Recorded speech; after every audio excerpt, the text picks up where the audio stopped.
Hi, everybody. This evening we are meeting with Philip Hartigan, and Philip wears a fair number of different hats. Philip took the Klein-Artist-Works course a couple of years ago and makes pretty wonderful art, but also writes for the press. And I want to talk to him about, the differences and how they take care of one another. But first, excuse me.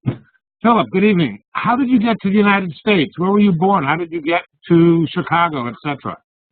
Wait a minute. Oh, good. You are unmuted. Go right ahead. So, okay. Hi, everybody. I hope you can understand my strange accent, which is indeed from across the water in England.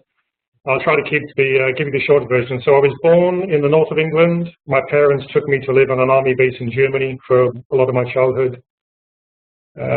From university age onwards, I lived in and around London with short outs in the rest of Europe, Spain, Germany, France. About 12 years ago, I met a lady from Chicago when I was doing an artist's residency in New England. And after a brief transatlantic love affair, I decided to make the transition to Chicago and did so 2002 and haven't looked back since. A good woman too. Indeed. So all right. So the residency brought you a spouse. So when people go on residencies, they should be careful of their intent. Well, frankly, they are notorious for that sort of thing. We just happen to be the only ones who got married. So. Interesting. All right. Maybe we should get to more boring topics. So you were an artist in England? Yes, I went to art school. Well, my first degree when I was in my early 20s was in English literature at Cambridge University, as it happens. That was in, so that I kind of had that writing background to begin with. And I spent a lot of my 20s with the ambition to be a writer of some sort. And then at the end of my 20s, I decided that the visual art was pulling me more. So I went to art school to do a master's in England and Spain, actually. And from that time on, I've considered myself a visual artist who also has word skills, if you see what I mean. Let me go off on an off-topic question that I'm curious about. When you came to the United States and had a different country and a different studio, how much did your art change? Not sure if the art changed overnight, straight away, although it did change over the course of a few years. I mean, the main difference was, and it's interesting in the context of, the Klein-Artist-Works webinar series. I mean, I'd been kind of on a ladder in London, which I was getting, towards the top of, or at least further than I'd ever been. I had a gallery in Bond Street, which is one of the sort of big gallery areas in London that was showing my work. And then when I moved to the United States, that relationship, it was purely the distance, really. Kind of, the main reason it came to an end was because of the distance. So the main transition I noticed was I was essentially starting again in many ways in terms of the art career. I mean, if I'd been Damien Hirst, it wouldn't have mattered so much, but anyway, that's the way it happened. My work changed about 5 or 6 years ago, so 5 years after I got here. And when I think about it, that's a good question, because my work since 2005 has really concentrated on sort of looking at personal narratives, narratives to do with instances, memories to do with my own childhood in England, mining town, army family, so forth. And I wonder if the distance is what enabled me to start seeing that material rather than when you're really close up. It's sometimes difficult to see if you happen to be working with that kind of material. Happen to see it as well when you're close up. James Joyce wrote most of his work fiction about Dublin when he was living in France and Switzerland and so forth. So, yeah, the main influence on my work has probably been it gave me the distance from my origins to look at it with more objectivity, and as it happens, that seems to be where my work is deriving its source inspiration from these days. Let's jump around a moment. Do you consider your art to be I'm blanking on the term I was looking for that I wasn't even sure fit. All right, let's skip that. When you were in England, were you writing? Oh, I know what I was going to say. Do you consider your writing to be art criticism, or do you use another term? Yeah, it's art criticism as in the accepted terminology. I mean, I go to shows, I write about what I see, I visit artist studios, I have conversations about creativity generally. I mean, I would say the common thread of everything I look at in terms of other people's art. Okay. Was writing in England? Creativity. Were you doing art criticism in England? I wasn't. I was doing commercial writing, essentially, sort of advertising copy, that sort of thing. I only really did start writing about art when I came to the United States, and again, really only in the last 3 or 4 years. Why? So we've got the writing background, and then I've always been interested in not just my own creative process, but the creative process of other artists. And then that's not just a matter of going to art galleries or museums and keeping in contact with not just contemporary art, but the big river of art that we all swim in going back thousands of years. I mean, we should take that for granted that we should know about it. But do you feel like your art career is the priority and your writing is adjunct, or do you feel like they're equal? No. The art career is my priority. I mean, I know art writers who are or have been visual artists, and you know the art writing has taken over full time more or less, and they're only sort of studio artists in name. No, I mean I do spend most of my week in the studio. Yeah. So then the art writing is kind of your straight job?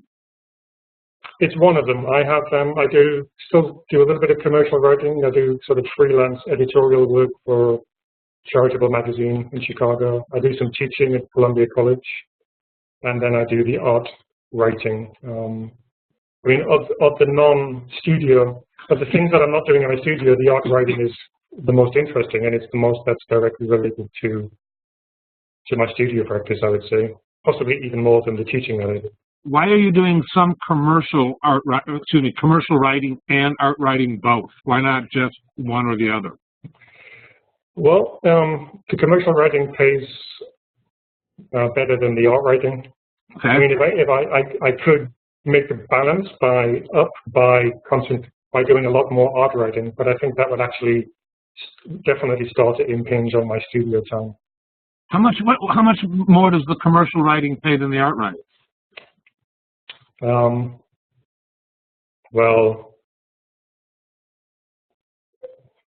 I'll give you an example. I wrote a 500-word piece about art last week for $75. It took about, I don't know, a couple of hours of work, but you know, I can charge $30 or more an hour for the commercial work. So there's a bit of a difference. Okay. But you know, the art writing is, as I say, I could do more of it. I just probably choose not to, because I do enough of it to interest me. Essentially, I do it because I'm interested in it, not necessarily because I'm financially. How many places do you write for?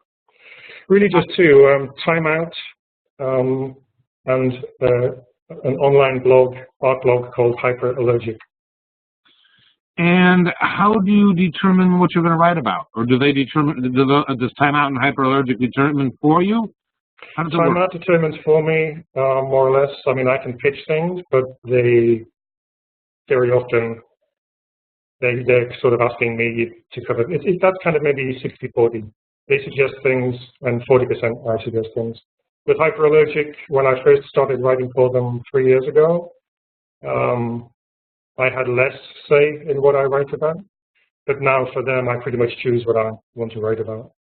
And that can be anything from, you know, just reviewing a show, to some art world gossip, to something I read on my Google alerts, some kind of, you know, quirky thing happens, some kind of amusing thing happens, or something serious happens, you know, with a museum director being replaced or resigning, or that sort of thing, you know. Yeah, that's curious. There's a curator we're doing a webinar with later on in the course who, after many years at his institution, resigned effective immediately last week. And well, there you go. I don't know why. And I'm sort of waiting for the dust to settle to find out. Maybe you should find out for me. Yeah, maybe I'll dig around. It's interesting. So, I advertise with Hyperallergic, and they seem to me to not be a very large outfit. How many people run Hyperallergic? Do you know? Nowadays, they have a core team in Brooklyn. I don't know, about 10 people maybe. You think? But their stable of freelance writers is in all across the world and in most of the major cities and art markets. So they have dozens of writers. Yeah, definitely. But I always get the feeling I'm talking to a very few people. Yeah, you are. Yes, I think so. How did you get the job? How does one? I mean, is it different getting an art writing gig than getting an art gallery, or similar? Well, let me tell you how it happened for me, and then you can decide whether it's sort of similar or not. I mean, I started writing a blog. I started my blog in end of 2009. As artists are often advised to start a blog as a means of talking about yourself. It's part of your stable of self-promotion, which it is. Again, I'm always interested in writing about more than just myself. I was very interested in writing from the start on my blog about other artists, interviewing other artists. If you go to my blog, there's something like 80 interviews now that I've accumulated over the last 4 years. Talking to other artists about their process, what makes them tick, how do they create their things. And then 2011, Hyperallergic, which then at that point was still very small and only had a few writers, but was looking to expand. I saw an advert online for asking for submissions to become a part of that expanded stable of freelance writers. So I sent some examples of what I'd written on my blog about art and artists. I was asked to write a couple of specimen pieces. They liked it, and then it kind of went on from there. So there was a kind of a mixture of being prepared by doing my own writing on my blog, and then keeping an eye out and just being in the right place at the right time and responding to an advert, an online advert. Have you met the people you submit your articles to? Yeah, I mean, I go to New York fairly regularly, so yeah, I've met the editors a few times. Yeah, in fact, I'm going to be seeing them 2 weeks' time too when I go to New York again. What kind of things do you like to write about? I mean, the list that I mentioned before, I guess, covers sort of traditional art criticism, where you're in art journalism. The things I like to write about are either shows in Chicago or wherever I happen to be, or individual. Let me see. It's usually connected with a show or an exhibition. So I like to see new art. I like to be around new art or old art, but art that's not my own. And I like to write about stuff that I respond to. And generally speaking, I don't write about things that I have a negative response to. I mean, that is one strain of criticism, which is a long history and perfectly valid. But generally speaking, if I don't like something, I don't write about it. I just prefer to spend the time and energy on writing about stuff that I respond to more positively. I write an art letter and I send out less than I used to, and now I'm pretty much focusing on museums and not just galleries. But I write only about art that I like because I'm almost always writing about people that I know. And, they're like friends, and I don't want to just say, I hate your stuff because it has too much. Yeah, correct. Whatever, and it isn't worth the friendship for me. But it also, to an extent, means I don't take myself very seriously. I don't consider myself an art critic. I would call myself an art cheerleader. How do you feel about that nomenclature, and do you take yourself seriously? I think I do. Yeah, I think I do. Yeah, I mean, I think I do. And I don't think there's anything at all or that different actually from your self-description. I mean, I have written about people that I know. But even then, I generally say to them, you know, you want me to review your show, you do realize that I have to like it first. And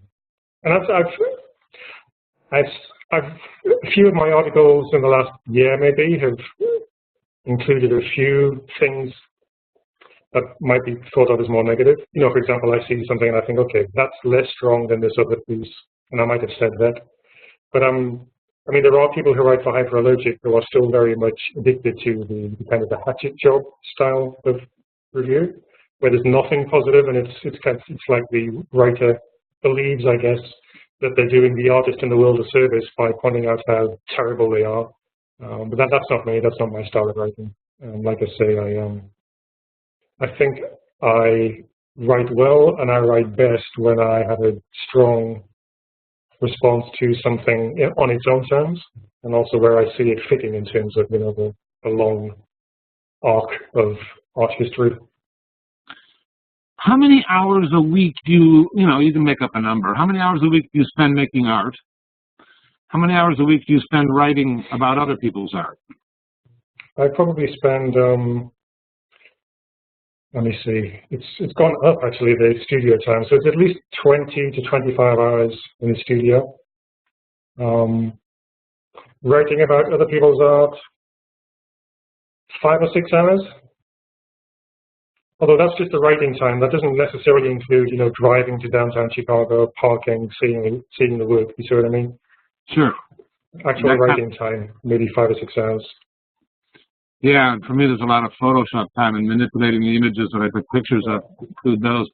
But that's not a bad balance, really. I mean, I guess what I'm wondering is, I mean, I don't know how to say this sufficiently politely, so maybe I won't try too hard. Would your art career as an artist be further along if you were not dedicating time to your writing career? Actually, I think it's the reverse. It's my art career in the last few years has gotten further along because of the writing, for a number of reasons. I think it's, you know, actually I wrote down some of this earlier. So, okay. You know, so for one thing, it forces me to leave my studio and go and see shows.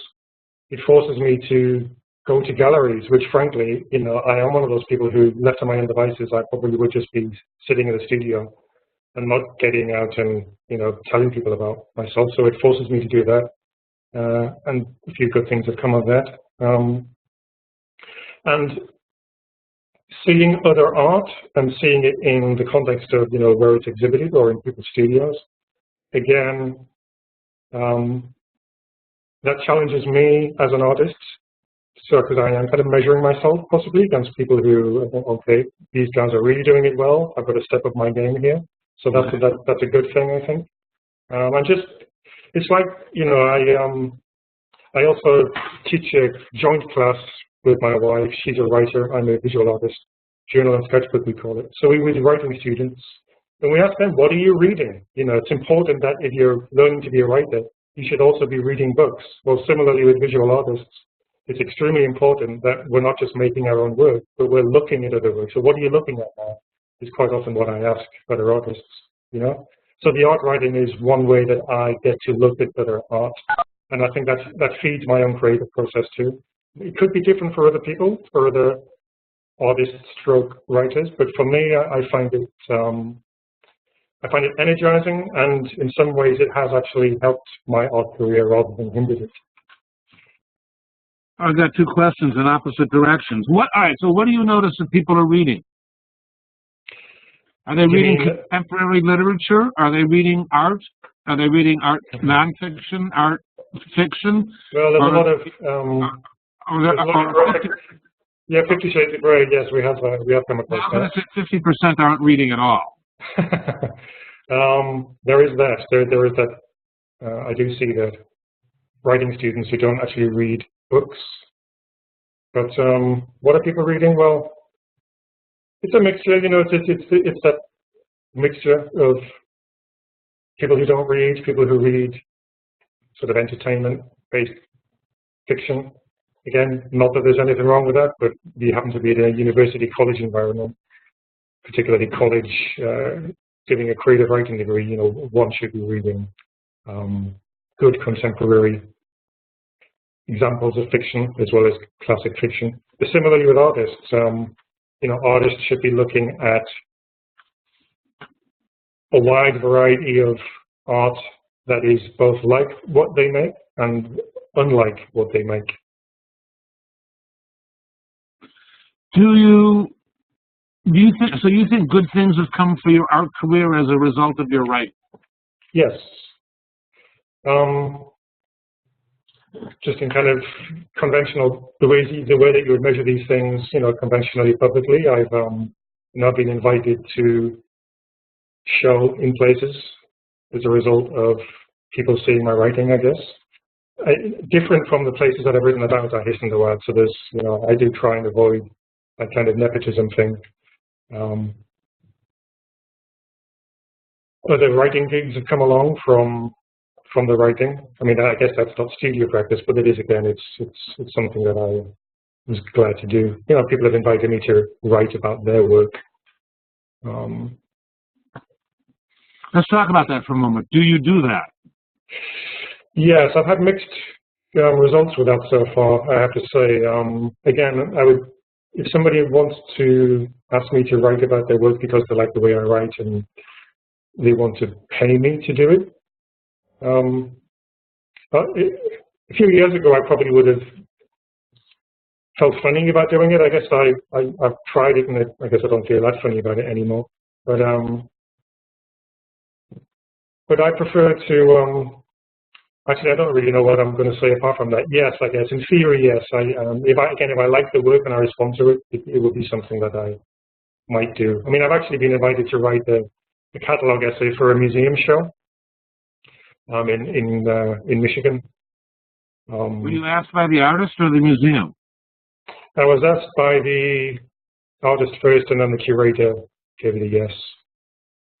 I want to use this as an opportunity to say that the artists in the course that frequently it's worthwhile generating a catalog of your own because you're ending a body of work, because you're going to be ending it, or because it's just time, or because you haven't done it in like 3 years, and maybe to do this every 3 years is a great idea. And maybe it could be around an exhibit, maybe it isn't. And there are people like Philip and other writers, and you can even find more famous writers, it's probably they're going to cost more money, but, you can get a more famous writer to write a catalog essay for you for your catalog.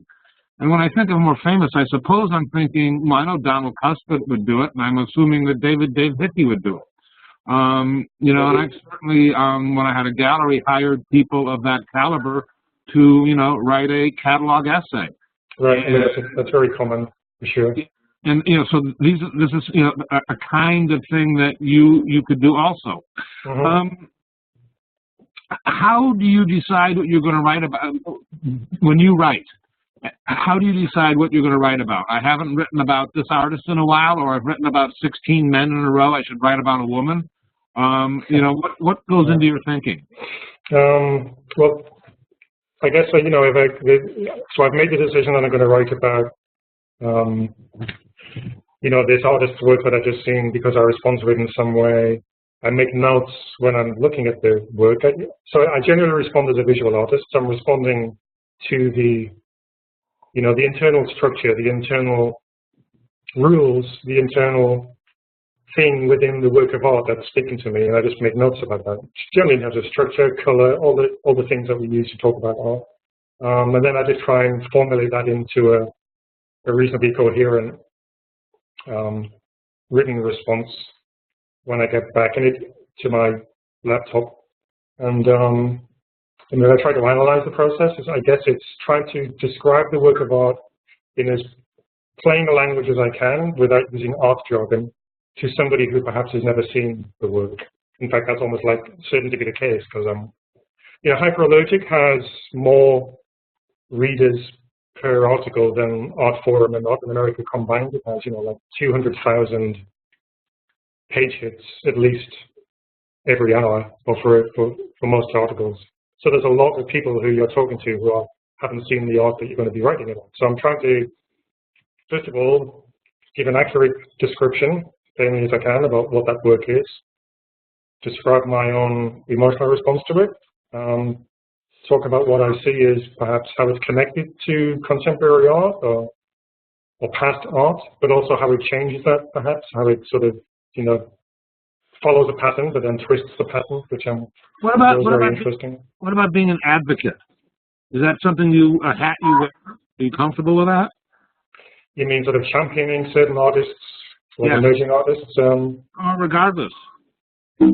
Well, if I was ever lucky enough, it hasn't happened yet, I guess. I mean, if I was ever lucky enough to discover somebody who, really responded to you that way, and it turned out that I was the one writing about them. Have you written about anybody more than once? Have I? Very rarely. I'm drawing a blank. There's an artist called Deborah Daring, Chicago artist. I think I've written about her twice. Who? Deborah Daring, D-O-E-R-I-N-G, Deborah Daring. That kind of makes you an advocate. I guess it could, yeah. Are you comfortable with that? Yeah, but because I'm responding to, in this particular case, it was two bodies of work a couple of years apart. So is that advocacy? Not sure. Not either. Depends. Yeah, it's just coincidence, I think, in this case. What are no-nos?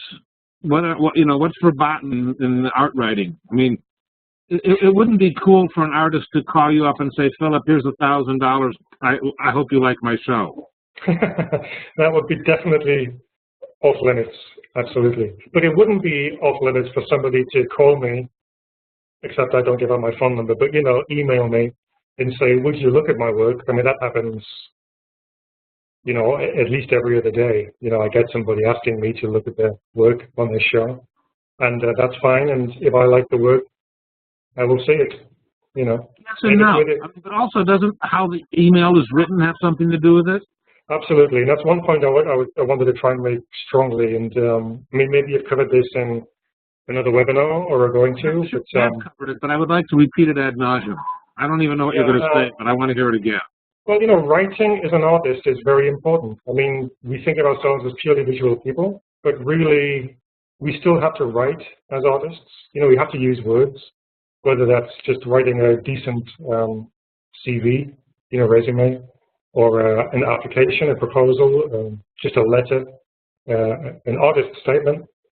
Artists still are required to use words to talk about themselves, if nobody else, to talk about their own work. So I think I just happen to have perhaps taken that several stages further, and writing, perhaps because I have some fluency facility for it.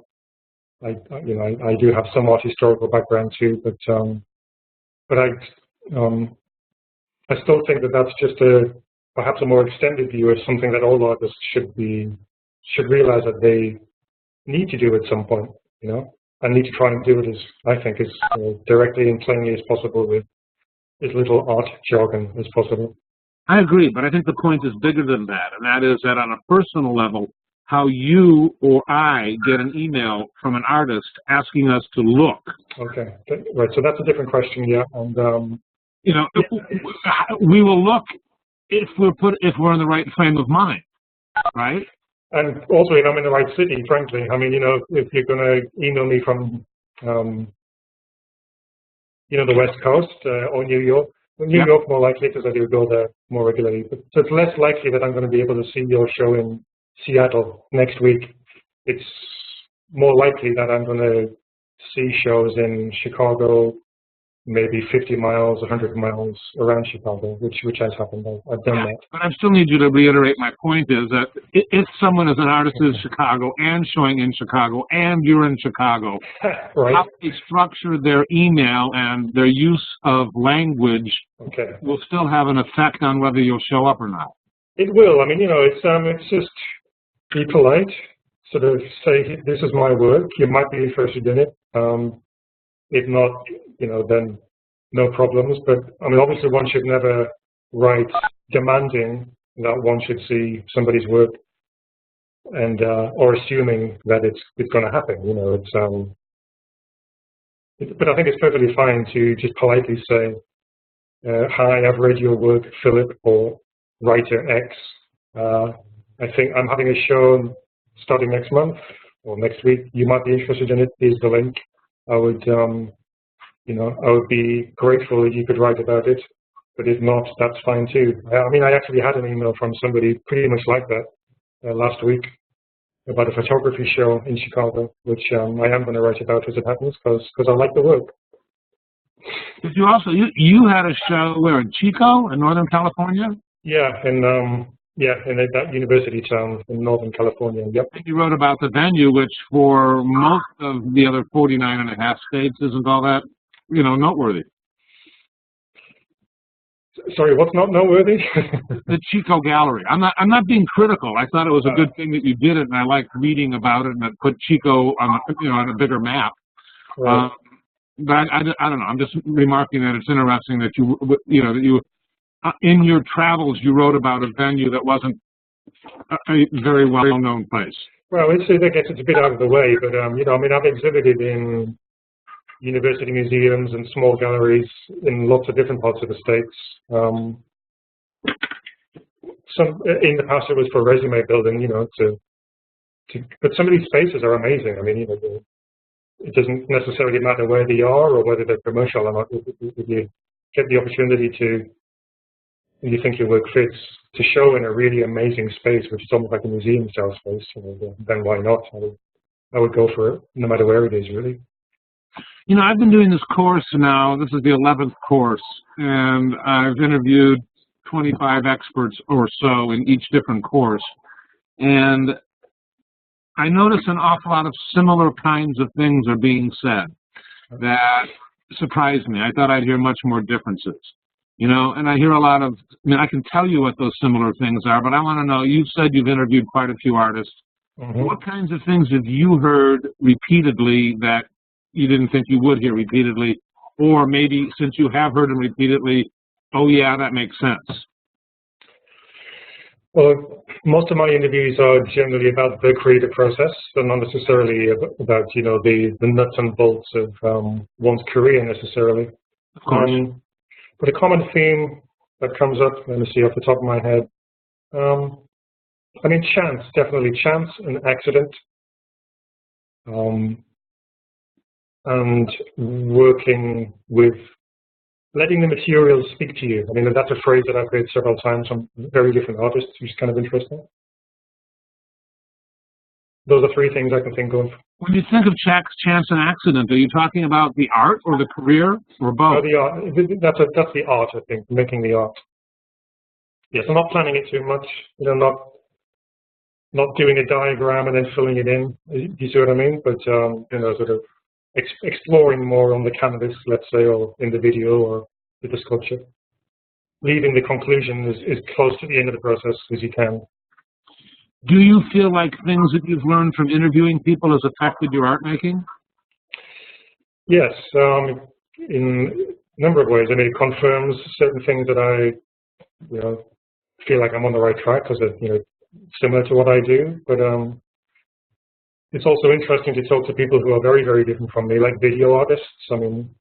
People who work with video, very, very different from anything that I would make. But it's interesting to hear people talk about that. And although when I think about it, what one video artist I spoke to talked about, I think a video is very much time-based. It's it's a series of moments passing, instances, because it's the film goes forward in time. But this guy was really talking about it being almost like a painting, and that the reason why he makes 30-minute videos is that you can go away for a while and come back to it, and go away and come back to it, kind of like you would the painting, which I thought was interesting. Perhaps not entirely convincing to a lot of us, but it was worth considering as a way of looking at video art. Let me see if you can help me with something else. I've been in Chicago over 30 years. I feel like in the last 5 or 6 years, artists in Chicago have been getting a lot more attention globally than they were before 5 or 6 years ago. And I don't want to talk about Chicago per se, because most of the people in the course are not in Chicago. Right. But what happens to get I mean, I'm not even sure if anybody outside Chicago notices any difference. But, you know, like, what kinds of things change? I mean, like, one we can talk about is Michelle Grabner, who's one of the 3 curators for the Whitney Biennial that's opening this coming weekend.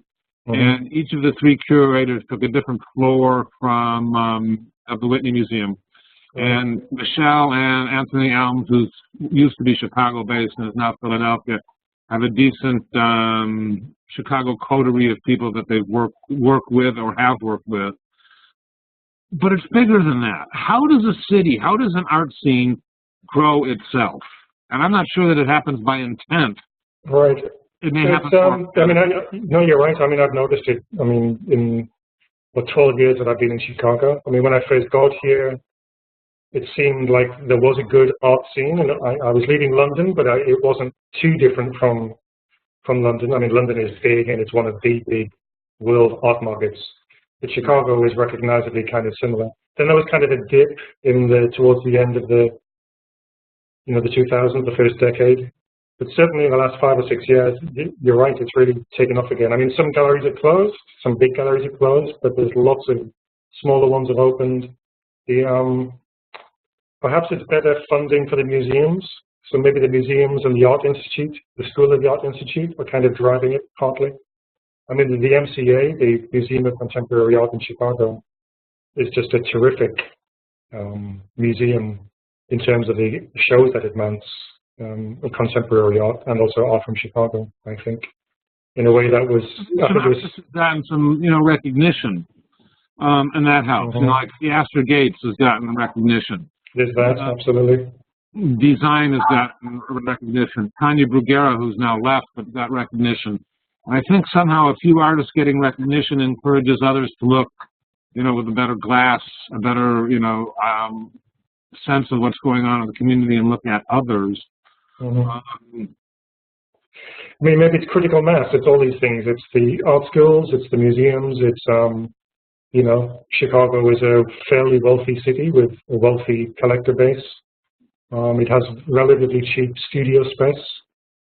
One of the things that artists can get successful and not show in their hometown or not have much exposure in their hometown. I mean, Finestra has plenty of exposure in Chicago. Design has almost none.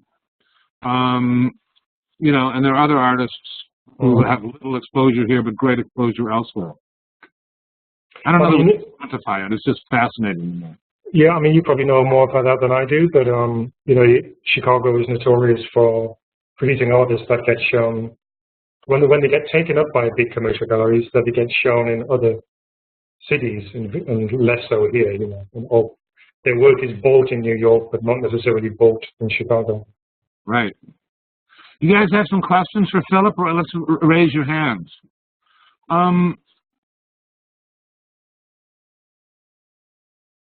Do you write mostly about people that are your peers?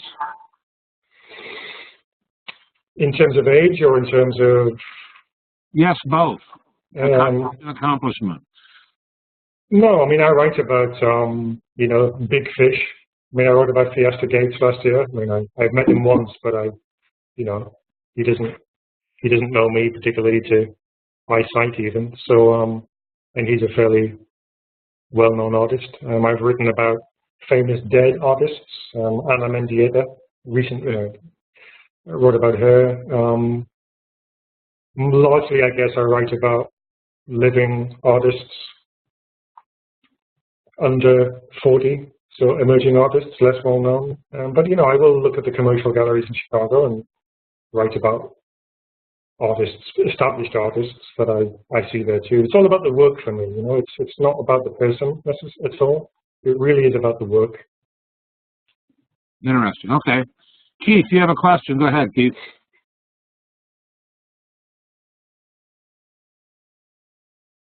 Hi, Keith. Yeah, are you there, Keith?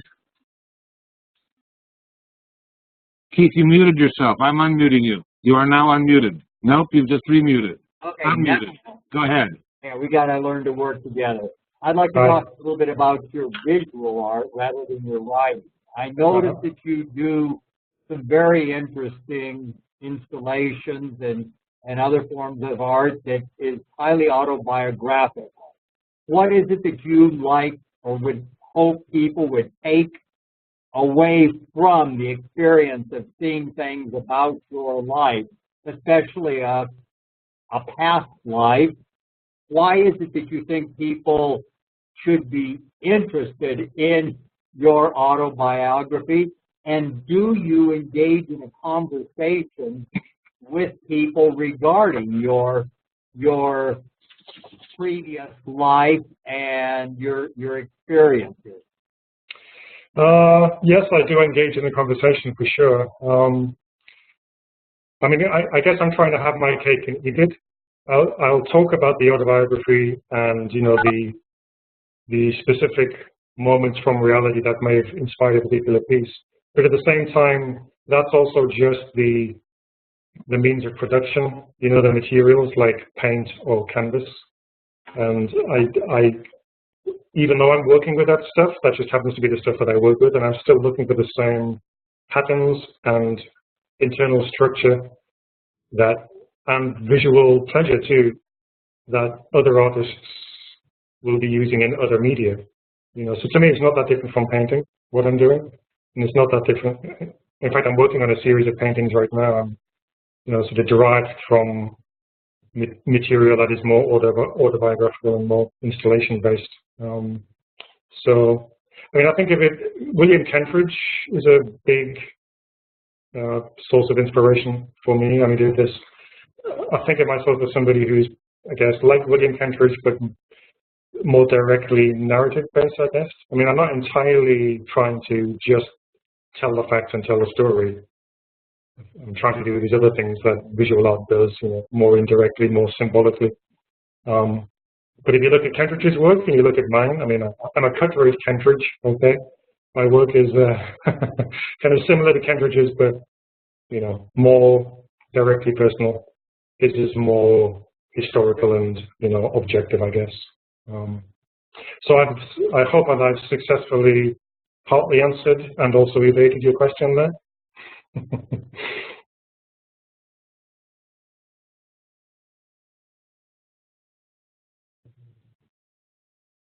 And can you still hear me? Yeah. Okay. So,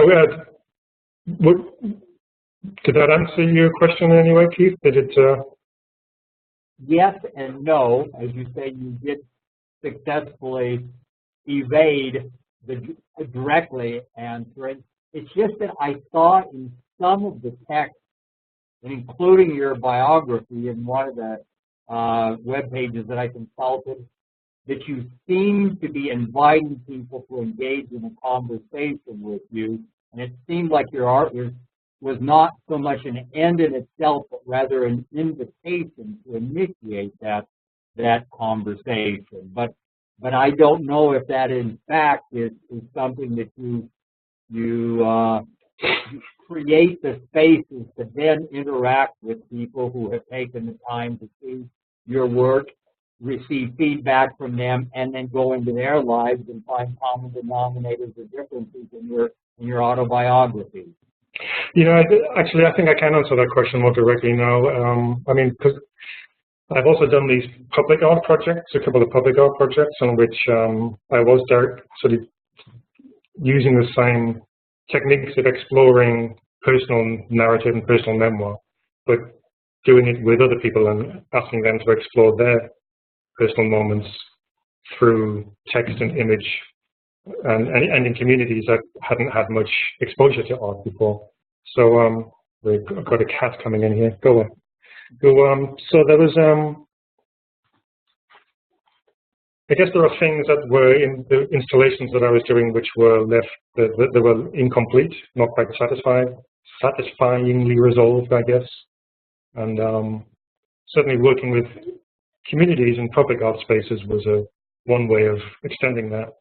And my work has changed again slightly over the last 3 or 4 years. I probably wouldn't do object-based installation for a while. I mean, I am more concerned with traditional art objects now, I guess, things like, you know, collage, painting, printmaking, books, I made a video last year, stop motion animation. So yeah. Thank you. Okay.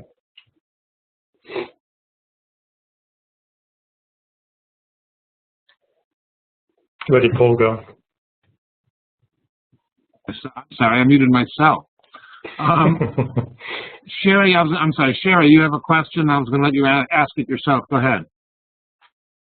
Oh, well, it was just I wanted you to repeat what you said about, where were you talking about when you said they have cheap studio space and, you know, living, were you still talking about Chicago then? Or? Yeah, I was talking about Chicago. Okay. Yeah, where are you, Sherry? I'm in Los Angeles, and I can, Okay. you know, just barely afford an apartment, much less a studio here. It's so expensive, and, Right. you know, I'm just, I'm struggling with the studio thing, and Right. anyway. How much is your studio, Sherry, and how much are you paying? I'm curious. Because I don't think Chicago's particularly cheap. Are you talking to me or Sherry, Paul? I'm talking to Sherry. Okay. Well, a studio space is minimum 500. You can get on a wait list a month. How much space? And probably maybe 200 square feet, 300 at the most. But it's hard to find space. I mean, you have to go on a wait list and all that kind of stuff.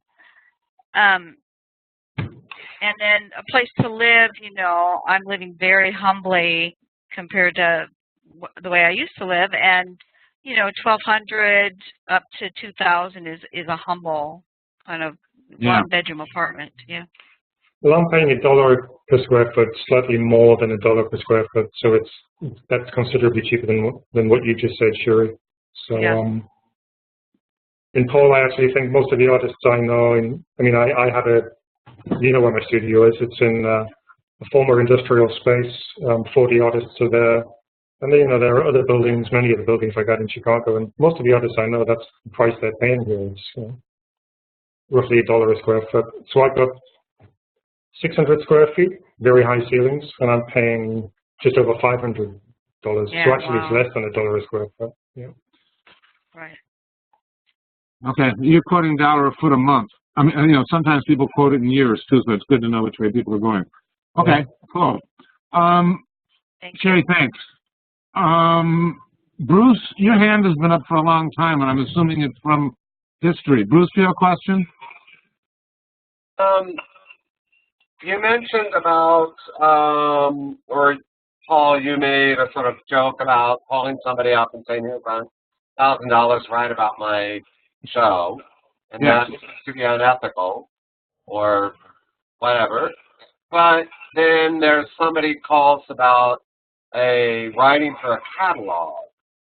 So how is that square in terms of? I mean, I'm assuming that it's explain the ethics to you. I do know that you can call up a writer and say, I love your writing. I'd love you to do a catalog essay for me. I'm thinking 250 to 300 words, or I'm thinking 20,000 words. How much are you going to charge? I think that's totally legitimate and fine. You're hiring the person to do some work for you. I mean, I think if you're asking someone, you can ask without the implication of money, somebody to review your show. I mean, I can't justify this idiosyncrasy, but I acknowledge that there is one. You cannot say to a critic or reviewer, I will pay you money to go review my show. Yeah, I mean, you can pay for, maybe it's a little like this. You shouldn't really pay somebody for their good opinion of you, but you can pay somebody perhaps for a wider context, maybe. Does that make any sense? And what would that cost? I mean, what does a catalog essay cost? Yeah. I'm thinking $1 a word by someone who has a decent reputation that isn't a household commodity. Donald Cuspet would cost more. Philip, what would you charge? That sounds about right, but it would be again, it would depend on it could be less depending on, you know, various factors, including writing like somebody like Bruce who's in Denver, Philip. Do you feel like you have to go to Denver to write about it, or you feel like you can do it without actually touching the work? Generally speaking, I like to see the work in the flesh, as it were. But there are ways to get around that, I guess. Okay. Yeah, I heard everything but the numbers. I apologize. For someone of Philip's reputation in the neighborhood of $1 a word. Okay, that helps. Thank you. You know, and for someone who is, you know, I mean, like if you wanted, you know, David Hickey or Donald Costa, it would be more. Okay, that's helpful. Thank you. Sure. Anybody else have any questions? Philip, what are we not covering? Well, we could wrap this up, but we've got a couple minutes left. Is there something that we're not covering that we should be touching on, Philip? I mean, what somebody once asked me, how do you get reviewed? How do you get reviewed? How do you get reviewed? Yeah. Well, we've mentioned one way, which is, you know, find out who the people in your town are who write about art. It's much easier in the bigger cities, of course, which at least have online outlets, if not actual publications. But, you know, so it's okay to politely send your material, like a press release and so forth, to art writers in the city that you live. I mean, even small towns have newspapers that at least publish small, you know, write-ups and things. There's a couple of places in Illinois, for example, you know, I've passed through or exhibited in. Freeport, Illinois has a nice museum, also has a newspaper, a local newspaper, which publishes small art write-ups. Springfield, another nice university museum down there, same thing. But college towns, you know, colleges will often have a college newspaper which will do small art write-ups. So there are lots of places where you can actually, that you can approach to get your art written about. But there's also, you know, if there is absolutely nowhere and you're living not in any such place, then why not start writing about art yourself? You know, why don't you become the art critic for your area? You know, start your own blog and then go and see all the art that you can, you know, whether it's seeing shows in local galleries or visiting local artists in their studios, and write about that. So you become the local art writer. That's kind of the way I did it, in a way. I think that's a good idea. Don't you feel that a nice letter, email from the artist is more prone to get you to write than a pro forma press release from a gallery? Yes, absolutely, for sure. I mean, it's okay to attach a press release, but you should absolutely write the personal note, yeah. Even if it's just a 3-line email. You know, I need to say here, Philip, and I want to point this, you know, a number of you people have been writing me, asking me about art galleries and stuff like that, and we will cover that specifically. So I don't want you to push too hard because I think some of the pushing may be going in the wrong direction. But I want to reiterate what Philip just said, which is that a relationship, a personal note to the art writer is going to get you more mileage than you relinquishing responsibility to the gallery and the gallery sending out a pro forma press release. Now, maybe if the gallery knows Philip and has a nice relationship with them, and they say, Philip, we hope you would like to write about this, then he might equally do so. But the point that I want to make is that it is a prerequisite to make good art. But once you've done that, it's a lot about growing those relationships and being a good friend. And, you know, and I differentiate, as I said before, between networking, which is like, can I have your card? What can you do for me? And growing a community is, we're in this pond together, what can we do for each other and others as well? You know, and I think it's about growing the community and, you know, and growing a relationship with Philip. And then, you know, writing, and dear Philip, I love our relationship. Would you be willing to write about me, kind sir? You know, is going to get you more mileage. And I want to reiterate that. Okay, I agree wholeheartedly. And do you follow your own wisdom, Philip? I absolutely do. You know, everything I've said, I can guarantee I put it into practice myself. Yes. Good for you, because I give a lot of advice, and I sense that you're following your advice better than I'm following my own advice. But, you know, I think this has been really good. I think we've demystified somehow, you know, artists get reviewed, how art reviewers work, how I know of no art critic, art reviewer, art writer who gets paid well enough. And maybe I'm going to interrupt myself here. Maybe I've mentioned this to you, Philip, but we were talking about books that artists read. I've been recommending this book for over 6 months. It's by Martin Gayford. Martin Gayford, G-A-Y-F-O-R-D. Philip, have you read The Man in the Blue Scarf? I haven't, but I'm writing it down right now. The Man in the Blue Scarf is exceptional. Gayford is a very good English writer who writes art criticism in London, and the book is about sitting for a portrait with Lucian Freud. Well, And you would expect it to be a just boring. I couldn't put the friggin' book down. You know, I mean, it was like, it was as exciting as a good car chase. You know, and the things that I read about Lucian Freud just stunned me, some of them. And I suppose one of the things that stunned me the most is that he cleaned his brush after every brushstroke. And, you know, you can't pick up stuff like this. And just the amount of meditation and the thought that would go into making each mark. You know, so I asked myself, if I were an artist, you know, and if I had to make each mark, you know, and have that much thought and that much consideration. And then there's the whole passage about the blue scarf.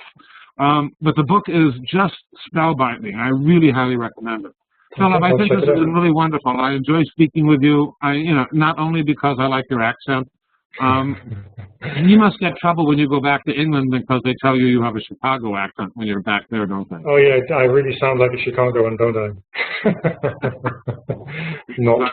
All right, I really appreciate this. Thank you for being in the course. Thank you for helping, you know, lead it. I really appreciate your contribution. Let me unmute everybody. Everybody is now unmuted, you guys. Thank you, Philip. Thanks all. I will see you all in a week's time. Hey, everybody. Thank you. Hey. Good night. Bye. Bye-bye.